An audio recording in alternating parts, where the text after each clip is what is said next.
That one glorious word represents more than just the geography between the Sabine and the Rio Grande. It represents a unique idea and way of life. A life of rugged individualism, proud self-reliance, gritty toughness, and fierce independence. That is what made Texas, and that is what will save her again. Howdy, folks. Sam Houston here. I want to thank you for tuning into the Feed Bandit podcast. Feed Bandit is the Texas first outdoors brand built by rabid Texans, for rabid Texans, and all those who aim to be one someday. We unapologetically promote the ideals that shape our Texas pride and Texas first patriotism through our love of hunting, the outdoors, and the gear and apparel we create. Texas, above all else, preserve the tradition, protect the legacy. Check us out at feedbandit.com. And to repeat that great rallying cry from a former colleague of mine, liberty or death. Now, enough of my talking. Here are a couple of bandits that love Texas as much as I do. Enjoy.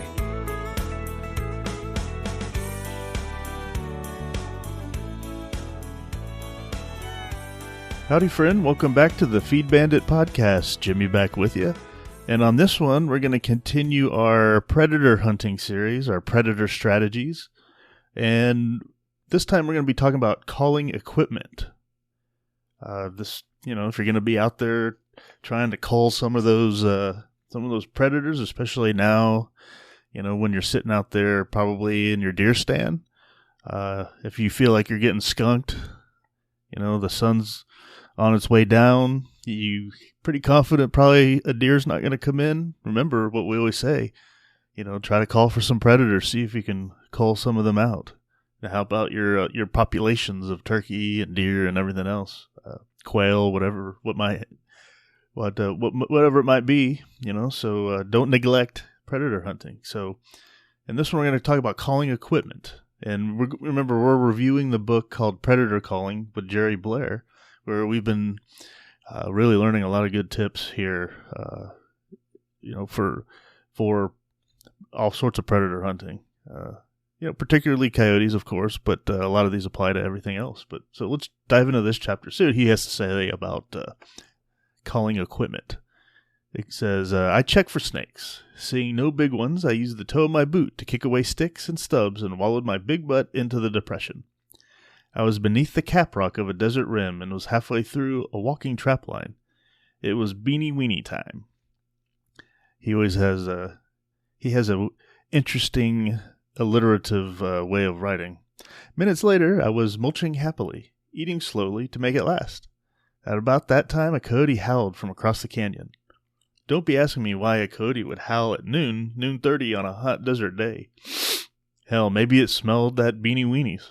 Anyway, I grabbed for the Circe and blue soda crackers, beanie weenies, and screams right on top of the howl. I nearly swallowed the tube when a gaunt desert dog popped up on the far rim of the slot canyon, maybe 100 yards off. My only gun being a trap gun, a 4-inch Smith & Wesson Model 63 with 22 rimfire. I did not draw and did not shoot. I stared at the yodel dog as he stared at me. The stare down ended when the yote figured a half can of beanie weenies was not worth the walk over. Watching him walk, I discovered a critter calling truth. It is not wise to mess with a critter unless you own the equipment to deliver the extreme sanction.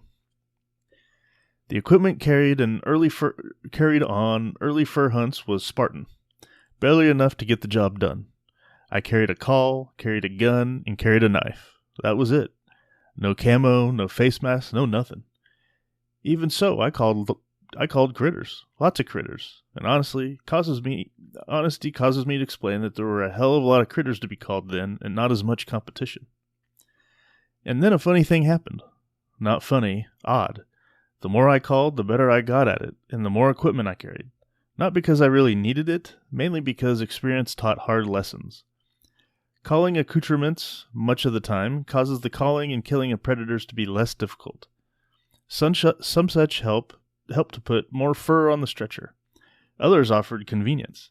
Some, truthfully, were neat to have. The following listing of calling accoutrements helped me during my screaming. I'm betting they'll do the same for you. I never hunt without carrying more than a single screamer. I carried only one until hot slobbers hit the super cold leaf of the Circe reed to cause a freeze up at a time when I heard of coyote coming. I hunt now equipped with a metal reed tube or two, a similar number of plastic reed calls, and maybe a diaphragm, and my mouth to make the kiss of death, the growl, the moan, and all else needed. I never leave home without it. Most of the time, I use only one call at each stand, alternating only when with the one within the mouth calls in sick. I might alternate calls during the day to offer the critters, and my own ears, a bit of a variety. Carrying that collection of calls offers a further asset. Having all those backups available brings contentment. I also carry a collection of guns in the truck, although never less than 3. Why 3? Well, I carry my main squeeze, moose stick, knowing that substantial circumstance of wood and steel might whine like a whipped cur it left at home. And I carry a long-distance getter, usually the 2250 Seiko Forester, to have the right gun for open country. I take a second center fire, that to be decided prior to the hunt as I stand to gaze and be amazed at the contents of the gun safe. That choice, much of the time, is a dandy H&K model 630 and 223, such being the pet pretty one from H&K, and accurate little sumbitch, good for putting a lot of lead into fur and doing it quickly. Why a backup centerfire and not a backup shotgun? I've not had a shotgun call in sick during mid-hunt. Centerfires, particularly those fitted with glass sights, can be less stalwart. I offer an example. I was far from home, far from the truck, when I attempted a half-gainer from off the ice-slicked rock. Olympic judges, even the Russians, would have awarded a high score for technique. Even though naturally clumsy, I did not hit the ground head first, but came close. The Ruger went into orbit, did a couple of dandy flips, and landed so that most of the re-entry impact went to the Weaver K6, causing it to come loose from the mounts and rattle among the cold rocks in a most depressing way. Me? Hell, I was bruised and pissed off, but no broken bones. The telescope sight was another matter. I examined, cried my tears, and started the trudge back to the truck, but no backup gun there. I did the same thing nearly during one of the payback hunts mentioned earlier. It was another cold weather ordeal. I was wearing wool army gloves to cause my hands to freeze less solid, and made the mistake of grabbing the Seiko by the barrel. Wool on cold steel did not offer much of a grip, and that lovely 22-250 slid to hit butt first on the hard surface. The scope popped, the butt plate broke, and a hairline crack extended from butt to rear sling stud. I was sad and glad. I was sad because of the damage to one of my good friends. I was glad because I had a backup available. Unlike some who write, I do not consider myself to be the world's greatest offhand rifle shot, not even in print. I stay constantly envious of those sure shots who consistently whack far-off critters, all such being a half-mile away on the windy day, all at the gallop. The first time, every time. I'm not that kind of shooter, and have not hunted with one who was. Dirty Harry has said a man must know his limitations, and I do. I take every advantage when it comes time to start the wet work. I set up so that I can brace arms across drawn-up knees. I borrow trees, posts, anything handy to add stability. On one stand, having been offered a somewhat awkward angle, I leaned across Grandma Dog's broad butt. Took me 30 minutes to catch up to her after the shot. Not the coyote, Grandma Dog. I've also used many of the bipod accuracy aids. Such, I'm convinced, have permitted the taking of extra fur. Look for a listing of bipods and shooter sticks in the back section on equipment, so we'll get there. Those fortunate screamers who have viewed the Beastmaster tape know I dressed as Santa one December day to scream in a sounder of javelina. Did it twice and got it all on tape. Huh. The rumor Larry-O hummed jingle bells during the screaming is false, even though he might have if he was not busy with the camcorder. I screamed while wearing that ridiculous costume to prove a point. The hunter who sits still as a mountain, in California accepted, will remain discreet even though not wearing camo. Can a screamer enjoy success while wearing street clothes? Sure, I've done it. George Oakey does not own one piece of camo, probably never will. Why wear camo then? You wear camo to become even more discreet. A lack of camo clothes might not bother some critters. Experience tells me it absolutely does bother others. Some, the ones I call the PhDs, will start the desperate run for home and mother at the least excuse. Camo clothing, including face masks and gloves, makes sense.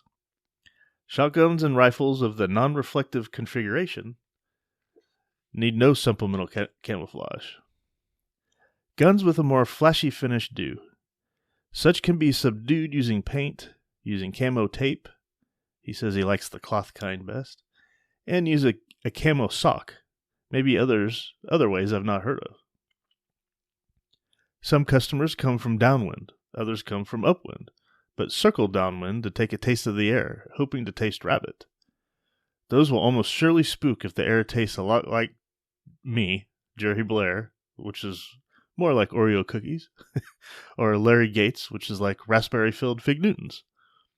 Using a scent masker, like pure old unadulterated scent musk, or using an imitation like Tex Isabel's cover scent, can cause the coyote nose to stay trustful. The critter country I hunt is of two types, the desert being one. My desert is the kind of place where everything green has stickers or spines, sometimes both. A hunter who bare-butts it is likely to end up with a rear that looks as though it has been porcupined. I hunt high country also, a place that can be snow-covered during prime fur time.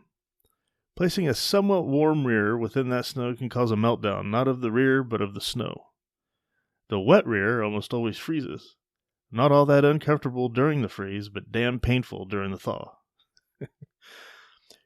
Carrying a cloth-covered section of foam or a section of scrap carpet, sometimes that can be placed between the butt and the hostile surface, and it can cause a degree of comfort. Well, nowadays, we have those low-profile, low-sitting fold chairs. That's what I use for turkey hunting. That'd be perfect for predator hunting as well. I hate to skin on the ground, saying so within the chapter on skinning. I carry a dog choke chain on every hunt so that I might skin in the field and do so in a way that suits my nature. Those who require increased sophistication should consider the carrying of a skinning gambrel. I'll also carry a tail stripper, a tail splitter, and each available at low cost. And while on the subject of skinning, I feel it proper to mention a technique I call safe skinning. There was a time when I did my skinning barehanded, the way real he-men and he-women did it. I do not remain that macho, and I carry surgical gloves and pull those skin-tight rubbers on when I skin. I call it safe skinning. The gloves protect the hands from blood, intestinal material, and the ever-present boop. Thus protected, the skinner stays semi-safe from the episodics. Cleanup when the skinning ends can be easy as removing the rubber gloves. The Deadeye Richards mentioned earlier seldom need backup ammo, and every shooting results in one kill shot, usually in the ear. Those of us who are less gifted need to carry enough ammo to make at least one reload. Carrying those reloads within the pocket can be natural, and such can be inconvenient. The sitting hunter might find it to be awkward to make the retrieve. Worse, such might do as I did on one stand. It happened this way. I missed the running coyote 4 times within about as many seconds, each shot coming close enough to encourage an increase of speed. I got lucky on the 5th shot, and made the connection, well, not in the ear, but I was all happy, telling myself what a good son of a bitch I was, when I sighted a second coyote heading my way. Reckon he wanted to know what in the heck I had killed. Well, I made a dive for the front pocket of a somewhat tight pair of Levi jeans, a place containing extra 22 .250 rounds. The first grab brought out the keychain, 3/4, 2 nickels, a muddy piece of quartz collected on the way in, and several fired cases. I tossed all and went back. 2 trips later, I had my reload, but too late. What's the point? The point is, the screamer who's serious about the kill needs to carry backup ammo in a convenient location. Maybe one of the clever shell holders offered shell holders you can find. Or I would just say, keep a couple in your front shirt pocket, depending on the weather, of course. I carried a sharpening diamond to reduce the edge to the skinner after each peeling. I carry a few gallon-sized Ziplocs to retrieve the pelt, placing it within the ice chest if the weather is warm. And I carry wet wipes so as to have an instrument to remove disgusting matter from the hands. I carry an accurate field scale to reduce the size of those 50-pound bobcat and 80-pound coyote. And your own experience will likely cause you to discover other aids. If so, drop us a line so that we may know. And that's what I'm saying. What do you carry when you're out there predator hunting? He pretty much carries a whole shebang of a lot of stuff. Whereas typically, if I were to shoot a coyote, I'm going to have all my deer hunting stuff with me, which probably includes, it does include a lot of that stuff. I have never skinned a predator yet. Perhaps I'll do that this season. And he says he's the kind of hunter who continually strives to improve. Okay, well, we're going to end it right there. That is, we're going to do this as like a two-parter. So this is part 1. So yeah, with that, we're going to let you go on this one. Stay tuned for the next episode, where it'll be part 2, where we will be talking about decoys and other flim-flam. So I hope you enjoyed this one. Check out feedbandit.com. Check out what we have out there, the bandit caps, the camp polos. We're really proud of them. We think they're really cool stuff, unique. If you see something you like, we'd really appreciate your support. All right, well, with that, I'll just leave you. See you on part 2, and remember, support your local feed store. All right, thank you. Take care.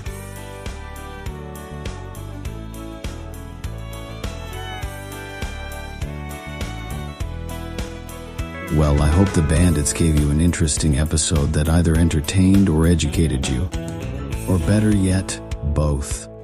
Hell, I told them this podcasting thing looks harder to do than defeating Santa Anna. So if you would, please help them out by sharing it with all your like-minded friends to help the bandits get the word out. And don't forget to check us out at feedbandit.com and grab some gear and apparel to support the cause of Texas. Remember, Texas, above all else, preserve the tradition, protect the legacy. Finally, as I said some time ago on the eve of the great battle, and I vigorously repeat here again, be men. Be free men, that your children may bless their father's name. Well, fellow bandit, until next time.